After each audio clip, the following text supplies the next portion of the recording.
ये कहानी है अशोकनगर की, जहाँ नीलम और उसका बेटा दोनों अकेले रहते थे। वो लोग बहुत गरीब थे, पर वो कभी कोई गलत काम नहीं करते थे। कभी कभी ऐसा भी होता था उनके साथ कि उन्हें बिना खाना खाए ही सोना पड़ता था। नीलम लकड़ियाँ काटकर बाजार में बेचने जाती थी और जो कुछ पैसे उससे आते थे उनसे ही अपने बेटे को 2 वक्त का खाना खिलाती थी। एक दिन राजू अपनी माँ से कहता है, माँ, मुझे भूख लगी है, खाना दे दो। बेटा, आज काफी बारिश हो रही थी तो मैं बाजार में लकड़ी नहीं बेच पाई और इसी कारण आज राशन नहीं आया। तू एक काम कर, सुबह के थोड़े से चावल रखे हैं, तू वही खा ले। मैंने सुबह खा लिया था तो अब भूख नहीं लग रही। माँ, तुम झूठ बोल रही हो ना, तुम भूखी हो। एक काम करो, तुम खा लो। नहीं बेटा, मुझे भूख नहीं है, तुम ही खा लो। नीलम अपने बेटे को जबरदस्ती खाना खिला देती है। फिर राजू खाना खाकर सो जाता है। कुछ ही दिनों बाद से उसकी माँ की तबीयत भी ज्यादा खराब रहने लगी थी, पर वो राजू को कभी ये दिखाती नहीं थी और न ही उसके सामने अपने बीमार होने का कोई जिक्र करती थी। एक दिन अचानक से ज्यादा तबीयत खराब होने के कारण नीलम की मौत हो जाती है और वो रात को सोते सोते ही मर जाती है। अगली सुबह राजू उसे उठाते हुए बोलता है, माँ उठो, इतनी लेट तक तो तुम कभी नहीं सोई। क्या हुआ माँ, तबीयत खराब है क्या? माँ, तुम उठ क्यों नहीं रही? काम पर नहीं जाना क्या? राजू को काफी देर हो जाती है नीलम को उठाते उठाते। फिर वो अपने पड़ोस में से सीमा काकी को बुलाकर लाता है। बेटा, इसकी सांस नहीं चल रही है, ये अब इस दुनिया में नहीं है। काकी, आप ये क्या कह रही हैं? माँ मेरे साथ ही तो रात को बहुत अच्छे से सोई थी। ऐसा नहीं हो सकता, आपको कुछ गलतफहमी हुई होगी। अचानक ऐसे कैसे हो सकता है? बेटा, नीलम की तबीयत बहुत खराब रहती थी, उसने कभी तुझे बताया क्या?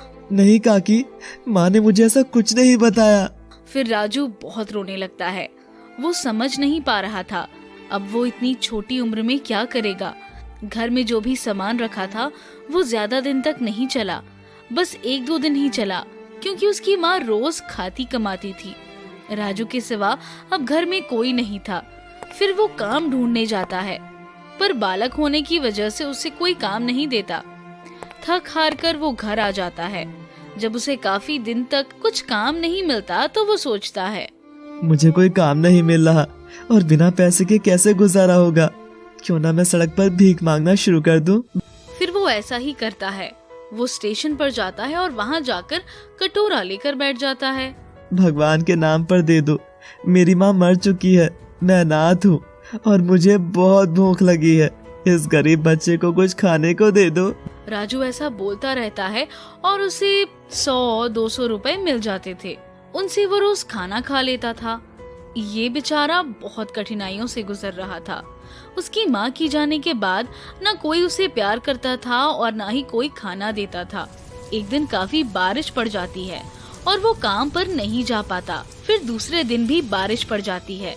फिर से राजू काम पर नहीं जाता, जिस कारण 2 दिन से उसने खाना नहीं खाया था। ऐसे ही 2 दिन और हो गए और बारिश रुकने का नाम ही नहीं ले रही थी। फिर वो अपनी माँ की फोटो के सामने खड़ा होकर रोने लगता है। माँ, अगर आज तुम होती तो मुझे इतने दिन भूखा नहीं रहना पड़ता और ना ही इतना लाचार होना पड़ता। ये कहकर वो जाकर लेट जाता है। फिर उसकी माँ की परछाई उसके घर में आती है और वो परछाई जाकर चूल्हे पर खाना बना देती है। कुछ समय बाद जब राजू उठ जाता है, वो भूख से बहुत परेशान हो जाता है। तो वो रसोई में जाकर देखता है तो वो देखकर हैरान हो जाता है कि कुकर में खिचड़ी बनी रखी थी और वो उसे झटपट खा लेता है और सोचता है, आखिर ये खिचड़ी यहाँ कैसे आ गई? जो भी हो, मुझे बहुत तेज भूख लगी है तो मैं पहले से खा लेता हूँ। राजू जैसे ही खिचड़ी खाता है उसे अपनी माँ के हाथ का स्वाद याद आ जाता है और उसकी आंखों से आंसू बहने लगते हैं।